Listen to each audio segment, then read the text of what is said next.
তো দেখো বাড়িতে যদি দুটো একটা দিন না থাকা হয় না, বাড়ি ঘর মনে হয় যত পরিষ্কার করেই তুমি রেখে যাও মনে হয় যেন অনেক নোংরা হয়ে গেছে। এই যে রান্নাঘরটা, তো আমি যেদিন গেলাম কার্তিক পুজোয় বাপের বাড়ি, তো সেদিন একদম সব কিছু ঘর দুয়ার পুরো ঝেড়ে মুছে বাড়ি থেকে বার হয়েছিলাম। কিন্তু না মানে সে মনে হচ্ছে যেন প্রচুর ধুলো ধুলো, তো ওই জন্য ভাবলাম আজকে আর মুছবো না, একবারে জল দিয়ে ঝাঁটা দিয়ে পরিষ্কার করে ধুয়ে, এই যে পিছনের দিকটায় নালা আছে তো সেখান দিয়ে জলটা বার করে দিচ্ছি। তাতে করে কি হয়, ঘরটা খুব পরিষ্কার হয়, মানে ডিপ ক্লিন আর কি। আর নেতা করে মুছলে না অতটাও ঠিক পরিষ্কার হয় না। বন্ধুরা কেমন আছো তোমরা, যে যেখানে আছো আশা করি সকলেও খুব ভালো আছো। আমরাও খুব ভালো আছি। তো বাপের বাড়ি থেকে বাড়ি এসেছি, আর এই যে সকাল সকাল দেখো আজকে ব্রেকফাস্টে আছে রুটি আর মাংস, ও আর সেই স্বাদ। তো সবার খাওয়া হয়ে গেছে, এতক্ষণ কিছু শেয়ার করতে ভুলেই গেছিলাম। অদ্রিজা খেয়ে ও টিউশন আছে পড়তে গেল, তোমাদের দাদাভাই বেরিয়ে যাচ্ছে ওর কাজে, আর আমি এখন এই যে মশলাটা চাটছি।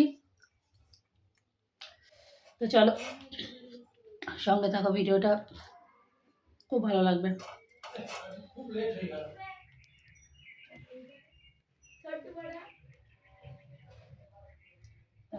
রান্না বসিয়ে দিয়েছি, আর আজকে করছি আলু দিয়ে কচু দিয়ে, আর এই যে গাছের কাঁঠালে বেগুন।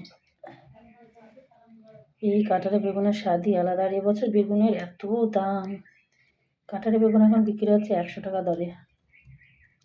বাড়িতে 2-1টা গাছ হয়েছে, যা হচ্ছে আর কি খাওয়া হয়ে যাচ্ছে। এই বেগুনটা পোড়া করবো আর এটা ঝোলে দেবো। ছোলা শাকটা আমি যতটুকু পেরেছি একদম ঝিরিঝিরি করে কেটেছি, এই যে বেগুন দিয়ে ভাজা করব।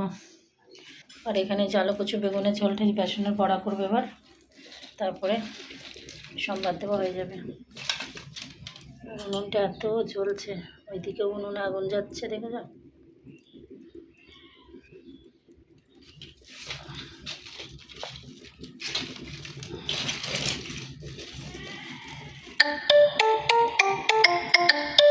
দেখো সম্পূর্ণ নিরামিষ, আলু কচু বেগুন আর হচ্ছে বেসনের বড়া করে ঝোল।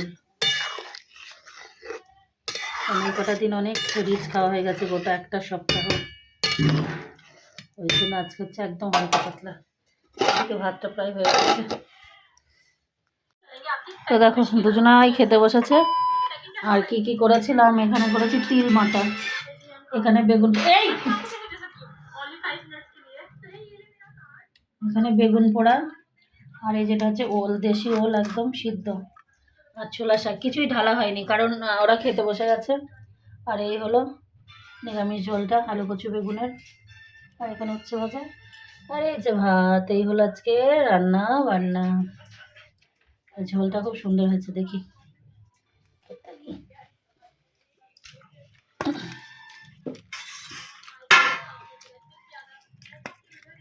ভাত কই। হ্যাঁ আর ভাত দিয়েছিল। হ্যাঁ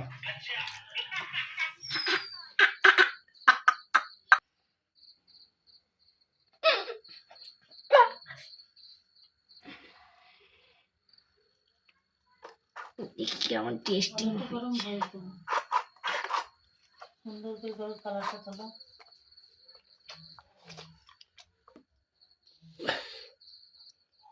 কেমন হয়েছে? অনেক সুন্দর, অনেক সুন্দর সিদ্ধ হয়েছে। তাই দেখি মনে হচ্ছে খুব সুন্দর একটা সিদ্ধ হয়েছে, খুলে খুলে একদম ঝরে ঝরে পড়ছে না? ঝরে ঝরে পড়ছে মজা। হ্যাঁ সত্যি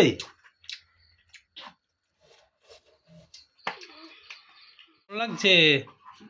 রুটি আর চিকেন, ও আর সেই টেস্ট হয়েছে, মানে এত সুন্দর চিকেন মনে হয় আমি জীবনে কোনোদিন রান্না করতে পারি না।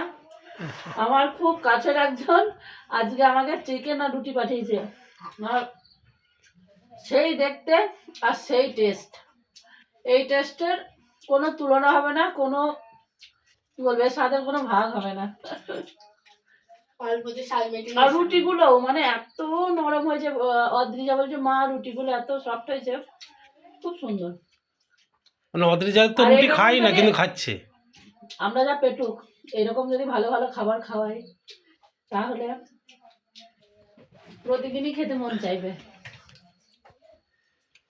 আর একবার দেখিয়ে দিই, দেখো এই যে কেমন। দেখো, ও আহ, মাংসের উপরে দেখো দেখি,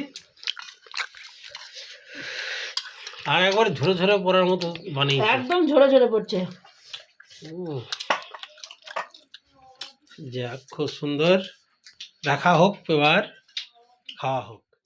এরকম ভালোবাসা সচরাচর মেলে না। আমার একটা খুব কাছের বোন আমার জন্য রুটি মাংস করে পাঠিয়েছে, কারণ ও শুনেছিল আজকে আমি একটু কাজে ব্যস্ত থাকবো, অনেক কাজ জমে আছে, সেই কাজগুলো সারতে গিয়ে হয়তো ঠিকমতো রান্নাবান্না হবে না।